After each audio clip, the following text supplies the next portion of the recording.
Okay, half a day. All right, everybody get their plant? All right, okay. You only get one, don't take mine. Okay, so this second panel is also connected to trying to protect our natural resources, and we're very fortunate to have a very distinguished panel. In view of the fact that the last panel was all female, this time we're going to start out this panel with men going first. So just to kind of balance the books a little bit. So we'll start out with Mr. Quitugua. Go ahead. Off a day, are we there? Okay, off a day. My name is Roland Quitugua. I'm with the University of Guam Cooperative Extension Service. And lately I've been working with invasive species in general. Most of you know about the coconut rhinoceros beetle. And the reason why we're sitting up here and trying to go over what does it mean to be naturally resourceful. Well, when it comes to being an island, that's one of the things that you've got to grasp onto. And that is, we have a finite amount of natural resources. So it is our best interest to utilize them in the best manner possible. I can give you a number of different examples on how we've done that in the coconut rhinoceros beetle program, because I tell you what, the successes that we've had over the past 10 years in developing new technologies and new methodologies for the control of the coconut rhinoceros beetle is not something that I came up with. It is something, it's a combination of having the conversations with a number of different resourceful people here on Guam and trying to access and utilize what resources are available here at our disposal. And it's very important for that, because if those resources are here, it also increases the chances that the citizens, the residents of Guam, are going to be able to access those resources and, once again, better utilize them. Thank you.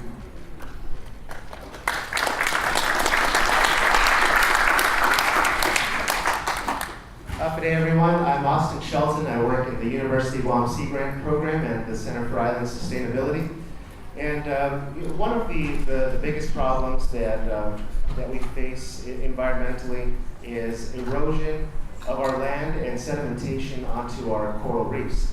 And the causes of erosion are poor land use practices. Things like poor development practices or deer poachers burning the hillsides in order to make it easier for them to catch deer. A few days after a fire, nice, soft, nutritious shoots of grass come up, and the deer are in open spaces and easy targets for these poachers. So contributing factors like that and leaving mounds of sediment uncovered around a construction site are washing our islands away into the ocean, smothering and killing our coral reefs. And so one of the naturally resourceful things that we're working on, the innovative methods to help solve this problem at the Center for Island Sustainability and Sea Grant in partnership with Elsa de Moulinaire, we are building this plant nursery. We broke ground about last month, and we're ready to launch our experiments, where we're going to find different native seeds, shrubs, mosses, ferns, things that we can package into seed balls or seed bombs. Roland gave me an idea for a name. We'll call these Badland bombs that we will drop off of helicopters and drones. That's the idea. Once we find the right mix that we can drop quickly and efficiently on the top of these badlands and seal up all of these areas that are eroding into the ocean. So we're going to let you know how it goes as we move on. The experiments will be starting this month, and we hope to start pumping out these tools that we can share with everybody to help out with watershed restoration and reduce sedimentation on our coral reefs. Sure.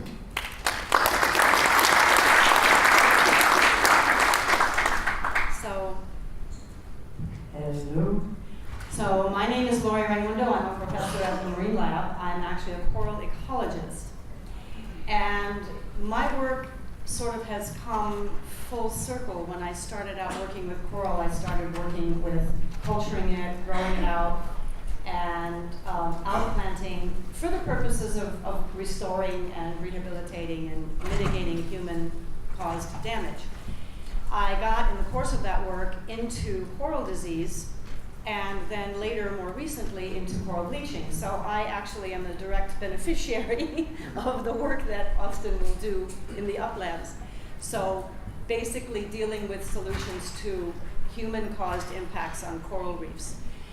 And more recently, just quite recently, as a result of climate change-induced bleaching and mortality from a couple of different climate-related phenomena, my lab and resource managers here, which I think I probably represent this morning, after having gotten tired of seeing death and dying, we have decided that we would really want to do something about that, more adaptive and more proactive to try to bring things back.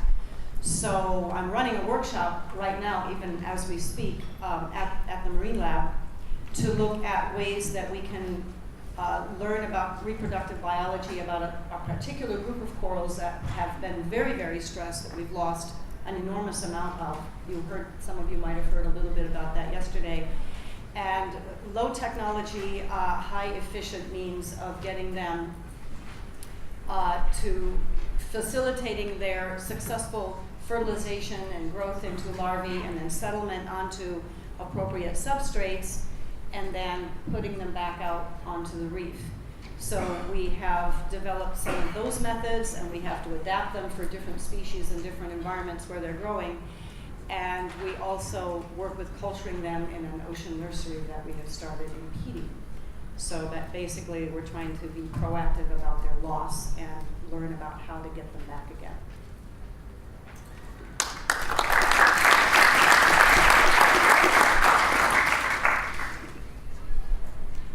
Good morning. I'm Evangeline. I'm the Micronesia Challenge focal point, and that is an appointed position by the governor. I used to be the postal administrator, and so it was sort of a natural blend for what I was doing in terms of conservation. But I've been very fortunate that although I moved to the Guam Waterworks Authority, the governor has kept me on as the Micronesia Challenge focal point. Kate has spoken a lot about the challenge this morning. We're in our 10th year. And this year, we are hoping to publish the challenges and successes of the challenge in a report in the next couple of weeks. So hopefully, we will have more data and more stories about how the challenge has worked within Micronesia. One of the successes, and I think that we're very proud of here in Micronesia, is that we were able to open little things that we're doing here and spread it throughout the world. And Kate did an excellent job explaining how the challenge has really affected the global community. One of the things that I think that we're challenged with is that we are so far apart. All our islands within Micronesia are the geographic scope of the continent of the United States. So communication and sharing of our ideas, of our work, and having a great support team is really critical to the success of the challenge. So we're very fortunate that both the federal government of the United States, but also international organizations and a lot of NGOs have really supported the challenge. So we have been able to measure the success through our marine resources, terrestrial resources, as well as socio-economic resources as well, to see how the challenge is changing communities and how it has effectuated the livelihoods of the people within the islands of Micronesia.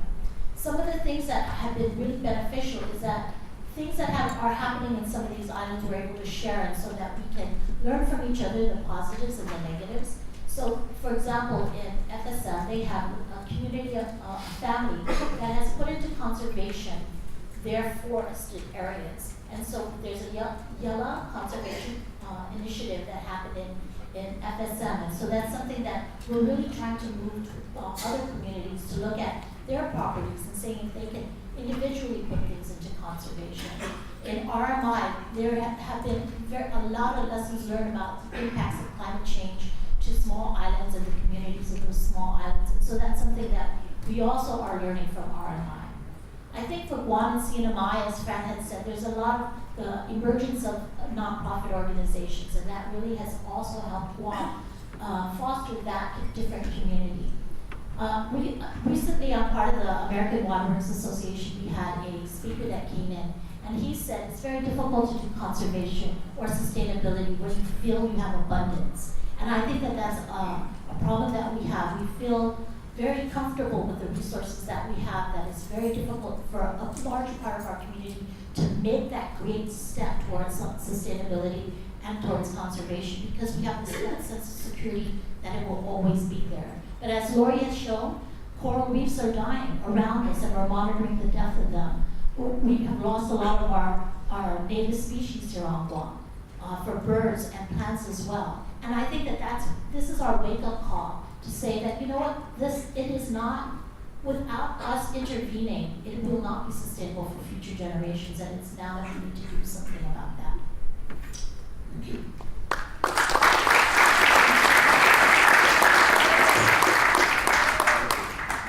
Wow, you got big fans out there. I pay them to come here. Your co-workers at GWA. Okay, so basically, I wanted to ask you, we left out so much with the previous panel because we asked them this general question, and before you know it, we ended up with a piece of legislation to ban styrofoam and plastic bags. How about that? So now, I'm going to ask you basically the same question. Not about plastic bags and styrofoam, because I'm sure you already raised your hands in the last panel. But I just wanted to really kind of, again, crystallize that issue of in efforts to, educate and study and try to work with communities in terms of trying to encourage better conservation practices and provide an ethic of sustainability. There's always that issue of what is it that we can do in terms of regulations. Our existing regulatory agencies, do they have too many regulations? Do they have not enough regulations? Are there some things that can be, just from your point of view, would be helpful to your own work if we passed more regulations, or we entered into a different regulatory structure, or perhaps just ban some practices by law? Can I be? I'll be short, Roland. Okay. I don't know if it's so much that we need more regulations. We don't even enforce the regulations we have. Right. And so I think that that's the bigger issue, is that how are we going to enforce, at least prioritize what regulations are really important to us and put the resources towards enforcement.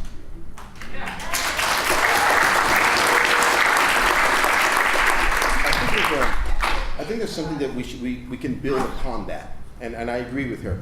We have enough regulations, we suck at enforcement. Okay? But I think that the people up here and in this room have a responsibility to educate the policymakers and the people whose job it is to prioritize the protection of our natural resources. That's what we need to do. And once again, it's not just my job, it's our job.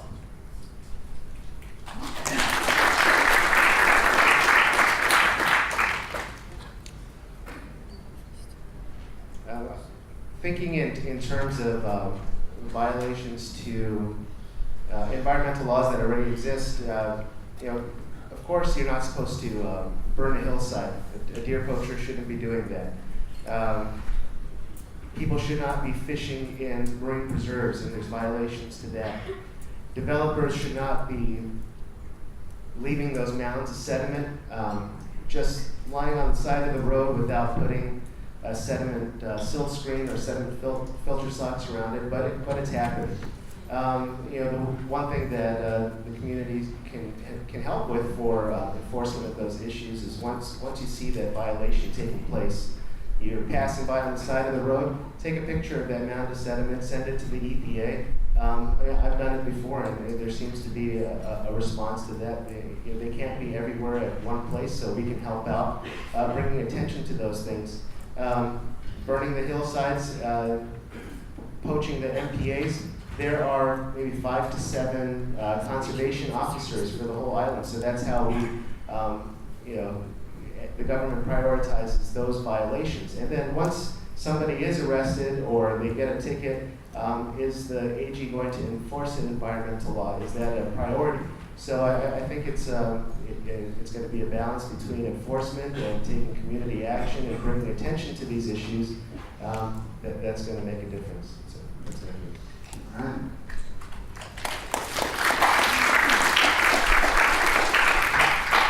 What they said.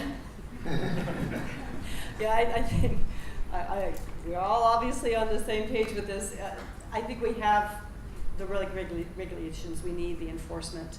I think we have the laws. We need policymakers to actually enforce the laws. I mean, I guess if there was one thing that I would have on my wish list, because we are a tourism-generated economy, and from the last GVB annual report, about 75% of our almost 2 million tourists a year come here because they like the water. Something to do with the water, whether they're wading, whether they're kayaking, learning to dive, or whatever. It's water sports that they come here for our beautiful beaches. My wish list priority would be for local public health, as well as for the health of these coastal communities that our tourism relies on, would be improved water quality, improved sewage treatment and handling of our stormwater. And we're sitting right here in the epicenter of our tourism development area, and also one of the worst stormwater managed places on the island. Seems like that would solve a lot of problems. If we could address that one problem, that would be my top priority.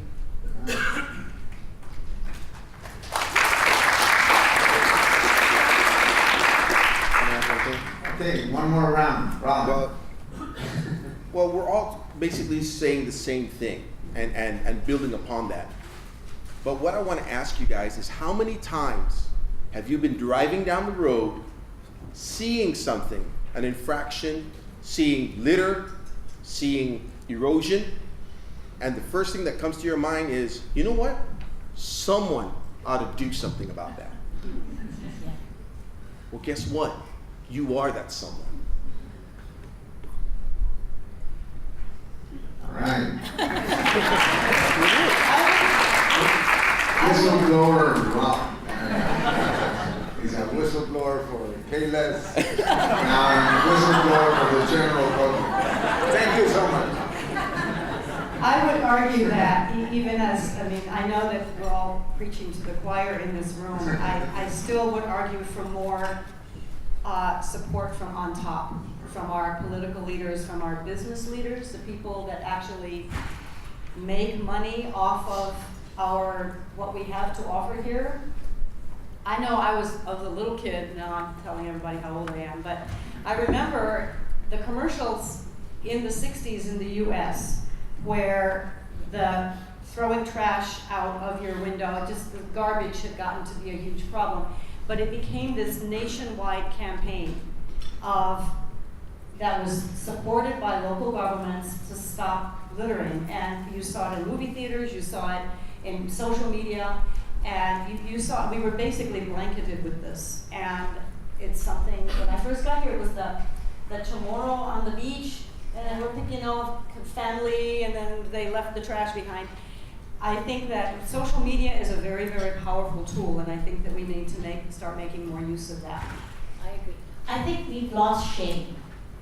I think culturally we're not ashamed to throw trash on the beach because there's this perception that the government is there to pick it up from you. Yeah. And I think it has really changed our attitudes toward this. And I'm hoping this 20th century thinking and the people that are looking at using Facebook. I love Facebook. They shame people to death, but it's actually effective, and I love that. So it's beyond the shame; it's in the action, and I think that that's probably something maybe we should kind of consider, is like posting these things where the people are affected. I think our community is very embarrassed to turn people in. So although Roland might be up here getting upset about Payless, we're still embarrassed to do that because it's also embedded in our culture not to tell on your neighbors or any of that. I think that because our social fabric has changed so much, that we need to start looking at, we need to start doing other types of things. And if it's in fact doing more reporting or actually going out and fixing it. I mean, Peggy Den is an excellent example of stopping at the road and saying that, you know what, this is my island, I'm going to take care of it. But I'm not going to expect somebody else to do it, and I think that we need more of that. And I just came from a GWA meeting where there are leaders don't necessarily make the connection between the actual water resource and what the connection is to what we do as an organization of delivering that water. Yes, and I think we ought to reintroduce the concept of mamatla, because that's really, it really is a very shaping term in how we view the world. And you're right, there is a sense of loss of feeling and shape. And that's really important. Okay, we'll open it up to questions. Any mamatla experts out there? Okay.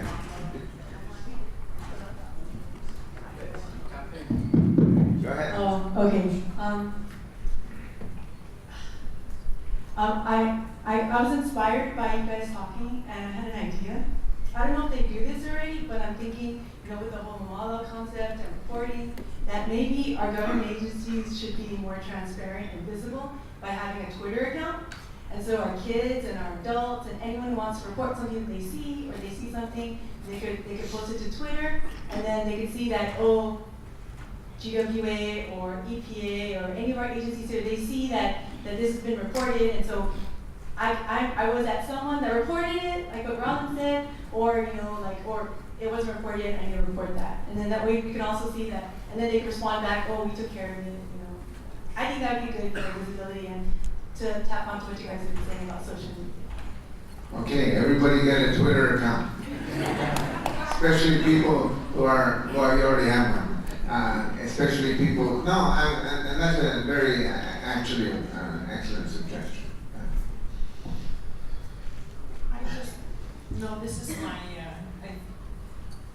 the few times I've attended the CIS conference, and this year I noticed there's a lot of young people in this room. Right. And I wanted to commend them because they are so inspirational with their projects out there, and they have given us all kinds of great ideas. I mean, we had kids a few years ago going out to the reef and picking up, trash out there. We have Beach Mania. We have Megan. Where's Megan from? She and I were sitting in getting our core pesticide certification one day, and we were comparing notes. She's into cleaning up the beaches with the Pacific War, whatever. National Park. Sorry. Yeah. And so, yes, there's a lot of good work out there that's happening. And I think there's some great attitudes that are coming about through the inspiration of our own kids going through school these days in the 21st century. And I just wanted to add to Vanji earlier, you talked a little bit about making these connections. I think part of our thing is we need to connect this to the economic value of doing these things. What does it cost and how much would we benefit in terms of our economy? We talked about tourism being the driving force of our economy, but so is the Department of Defense. It's a major economic engine of this island. We get a lot of money. As a matter of fact, I think the Marine Lab gets a big chunk of its money from the Department of Defense. No? Weary does. Weary does, yeah. I just get inspiration from these young ones out here that are always out cleaning the sides, the sidewalks, the streets. They have all kinds of projects going on. So, yeah, thank you, and great attitude for our up-and-coming young ones. All right. Is there a question, Dan? No question? Anyone want to agree with her? Yeah, I'd like to. That's a really important point, because a lot of times kids can teach their parents to break their bad habits. We all know they learn something in school from their teachers, they bring it home, and all of this. I remember my niece and nephew saying, turn off the water faucet, don't let the water drain, turn it off when you're not using it. Things like this. I think that hopefully if our young people bring these habits back to their parents and say, no, we need to change the way they're doing, hopefully some of the parents will be willing to change their attitudes and do things different.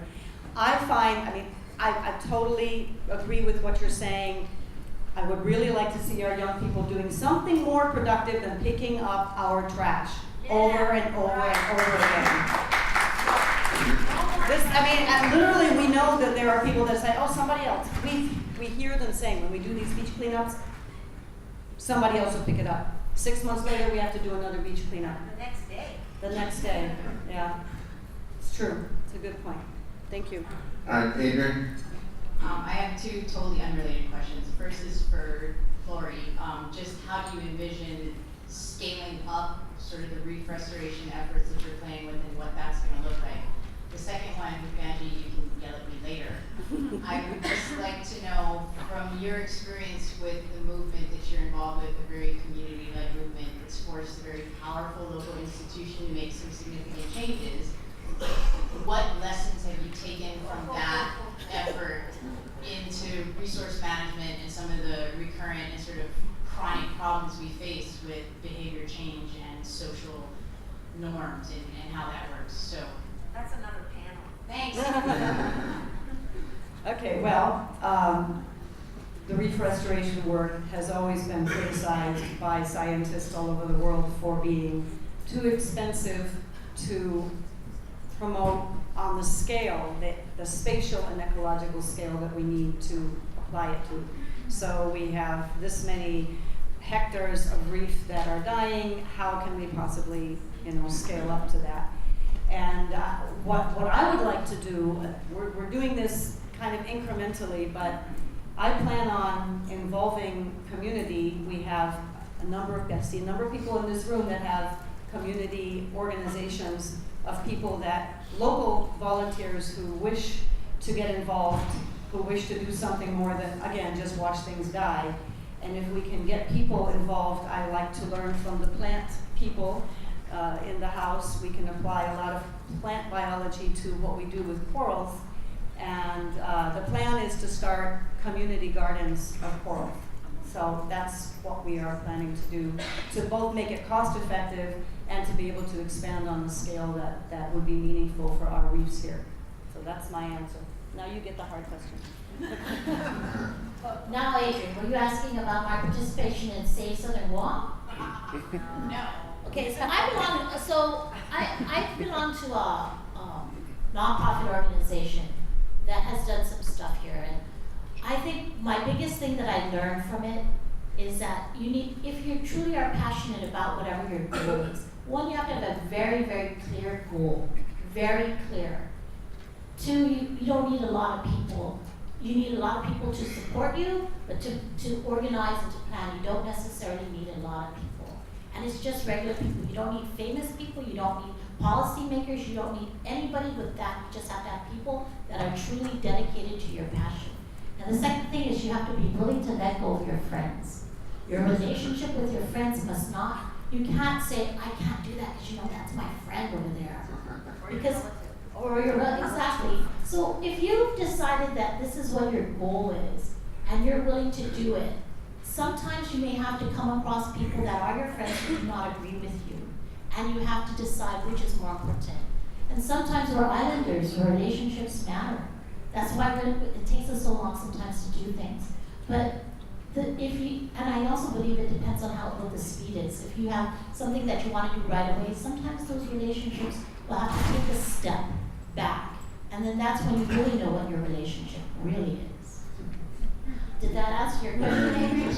Go ahead. Just a comment back to the lack of enforcement and reporting. I just wanted to share something that we did in CNMI to empower the community. We created this Reef Report app, and you can download it on your iPhone or your Samsung Android phone. On the website, and when you see a violation, you can just take a picture of it and write down what you saw, and the GPS will just mark it, and then it just goes directly to our agency, and that's like something that you can do. Yes. And, That's a great Very good. idea, Fran.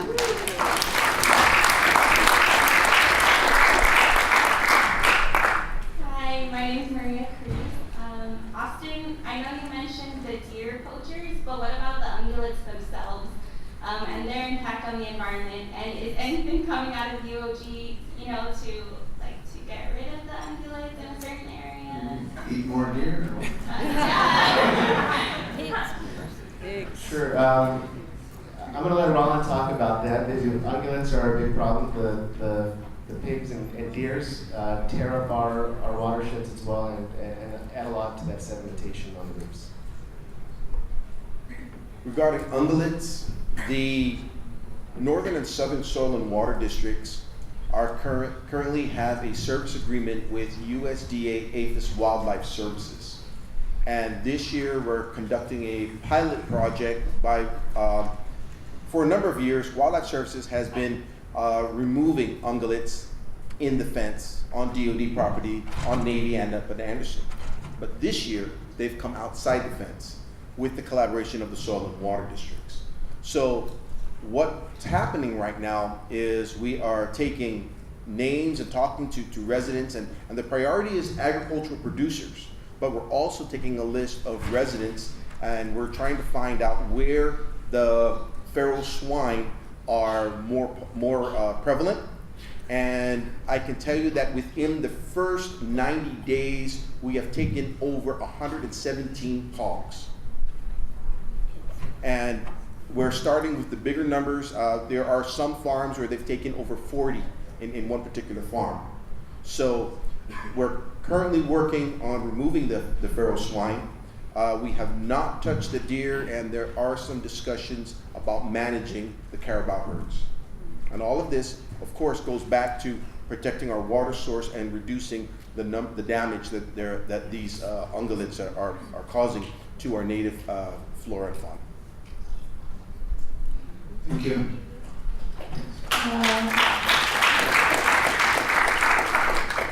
My name is Audrey Meno, and I made that video you guys saw yesterday. And I wanted to just share my observation, starting from going out and interviewing people to get information for that video. And I talked to a guy, he's a skateboarder, and in the skateboarding community in Dedido, they have, I guess, a drainage basin, and he said it's really polluted. If I wanted shots of trash, just go there and record it. And he said that the skateboarding community tried to reach out and do something about it. They called Parks and Rec, and then from then on, Parks and Rec was saying, oh, that's not our responsibility. You have to go talk to so-and-so. And they just got passed around, and to the point where it's like, okay, they don't know what to do because everyone's passing the blame. And, Guam is so small, and we know everybody. We can have a lot of relations and connections, so I'm just frustrated how it's hard to get things done, not because people don't want to. There just seems to be a lot of division and a lot of responsibility passing, and like you said, Mr. Roland, like it's not just your job on the stage, it's everyone's job. And it's just I've seen everyone say that. I think Allison was saying on the questions yesterday that why don't we have trash cans everywhere? And then Ms. Jane saying how connections with different resources, how it made a difference when she would go and talk to individual people. So I guess how do we do that as an island, connect everything? And also with all the guys at Underwater World yesterday, how they are trying to implement a strategy where everyone can agree on the same page and have a constant plan. I don't know why it's so hard for us to just talk to each other, even within your peers. You guys all, people talk, they share their ideas with me. I don't understand why they don't talk to each other. Yesterday I was talking to Paul from the Recycling Association of Guam. He was telling me all these ideas and how he wrote letters and emails to senators. And when he finally saw that senator, he talked to her and asked if she got his letters, and she never got it. So I don't know why we send messages. I have a mentor who saw someone littering, recorded it, chased this guy down, has evidence, reported it into, I don't know, they sent it to EPA, but I don't know if they ever got it, and nothing has been done. So there just seems to be evidence, people's concern, like it's a real concern, but I don't know why everyone's just passing the blame, and I think that's an issue. It's hard for us to do something if we don't know who's the right people to go to, and then when we go to them, they just pass it on, and nothing's ever getting done because we don't know who's responsible. But like you said, Mr. Roland, it's all of our job. It's not just one person's job. So I think we need to just start working together instead of passing, like how Parks and Rec was saying, that's not our job to the skateboarding guy. He's saying, they could say, what can we do? That seems to be maybe this department's job, but then maybe work together so that you share the responsibility instead of passing it on. Thank you.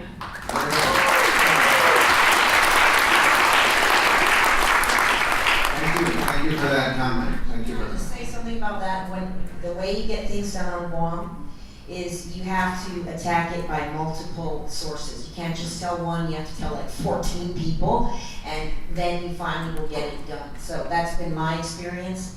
I want to say, I know it's not completely related to the panel, a little bit. The whole thing about trash pickups on Guam is really, like you said, really, really irritating the blankety blank out of me. Because I want to see the kids, and even us adults, move on to all the other problems that we have here, okay? Enough trash pickups. So our goal should be, by 2020, we're only going to have 2 in the community. That's our goal, going forward. And that's going to be maybe the coastal cleanup and maybe one other one. And we're going to have such a cleanest island, we only need 2 pickups, okay? So that should be in our mind 2020. That's the goal I'm putting out there, okay? Everybody's not getting excited about my goal. But we're going to do it! Okay? So, and here's what I say. Those of you from Saipan that are here, who's been to Saipan lately? I mean, it's been a while since I've been, but it's a clean island. Why are we're all Micronesians, Chamorros here, why are they cleaner than us? What's going on? I don't know, but that's the truth. And then one more thing, I have to give a plug for Guam Waterworks and transparency. We're the only government agency that broadcasts live on the CCU website, all the CCU board meetings. So you don't have to go to the boring board meetings like Vanjie and I have to. You can just sit in the comfort of your own home, okay? So that's something, we're the only one doing that right now. We also have the most, if you're into Facebook, some of you are, I'm a Manunko, I'm not. But I have a millennial that does it for me. You know, Dr. Underwood, you talk about we're 20th century people. I'm a baby boomer by 1 month. Thank you.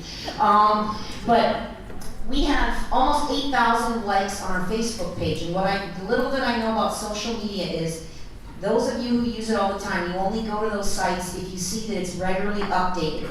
So we update our site twice a day. And what we do is we post our wait times at all of our locations. We have 3 service locations to serve you.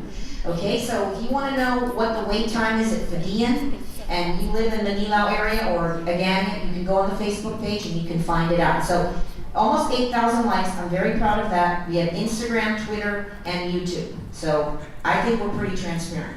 Thank you.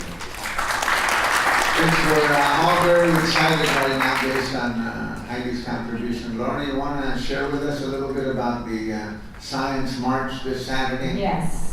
Thank you, sir. Get everyone there. So, everybody in this room is invited. We want to get a lot of support for this. So you might remember there was a women's march a couple of months ago, and it was a global thing. The original idea was Washington, but Guam was the first one to run a women's march. We happened first on the planet. So this Saturday at 4 p.m., we are gathering anybody who is part of the scientific community or in support of scientists continuing to do our work in an objective way, to continue to allow our work to be funded, and to continue to allow our results to be put into public examination and questioning and accepted as pieces of information to allow us to go forward as a global community facing a changing climate. Please join us on Saturday at 4 p.m. at Chamorro Village. We've already made some signs. We just want a lot of people there. We will walk to Adelup, and then we will walk back. And it's a nice walk, and it's very, very empowering. If you've never been a part of this, you should be a part of it. Alupang Tower. Oh, Adelup. Oh my God, did I? Yes. Alupang Tower. Thank you, Linda. Opposite direction. I said Adelup. All right, I was on my way in the wrong direction already. I know. We would have had people going this way. Alupang Tower. Okay, thank you. 4 o'clock Saturday. All right, thank you, Linda, thank you, Laurie. All right, so how about a round of applause for this panel? Every group. Coconut, rhinoceros, beetle, beware. They're after you. Feral pigs, they're after you too.